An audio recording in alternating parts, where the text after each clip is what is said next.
தானியேலுக்கு நெருக்கம் வந்துச்சு, முன்பு செய்து வந்தது போல. எப்படி? சமாதானம் உள்ள நேரத்தில் 3 வேளையும் ஜெபம் பண்ண பார்த்தீங்களா? ஆமாம். நல்ல சாப்பாடு கிடைச்ச போது 3 வேளையும் ஜெபம் பண்ண பார்த்தீங்களா? நல்ல ட்ரெஸ் கிடைச்ச போது 3 வேளையும் ஜெபம் பண்ண பார்த்தீங்களா?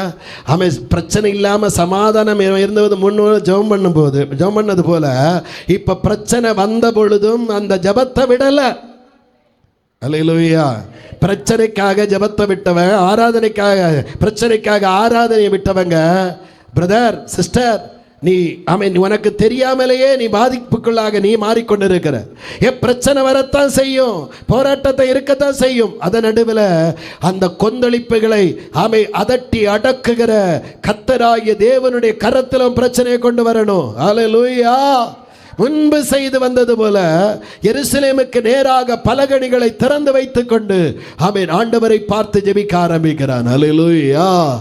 அவனை பார்த்து தான் ஆண்டவர் சொன்னார் பிரியம். அது வரைக்கும் தானியேலேன்னு கூப்பிடுவார். அதே 10வது அதிகாரம் தானியேல் 10வது அதிகாரம் 11வது வசனமும் 9வது அதிகாரம் 23வது வசனத்தை வாசிக்கும் பொழுது தானியேலை பார்த்து சொல்ல, பிரியமான புருஷனே.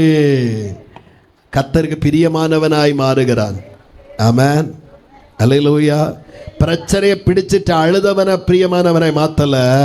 பிரச்சனை நடுவில் தேவனை தேடினவனை, தேவனை நோக்கி ஜெபித்தவனை, தேவனை ஆராதித்தவனை கர்த்தர் பிரியமான புருஷனாய் காண்கிறார். யோசேப்பை எல்லா சகோதரரை காட்டிலும் யோசேப்பை நேசிக்க காரணம், யோசேப்பு எல்லா காரியத்தையும் தகப்பனிடத்தில் சொல்லி தகப்பனோடு நேரம் செலவிட்டான். அல்லேலூயா.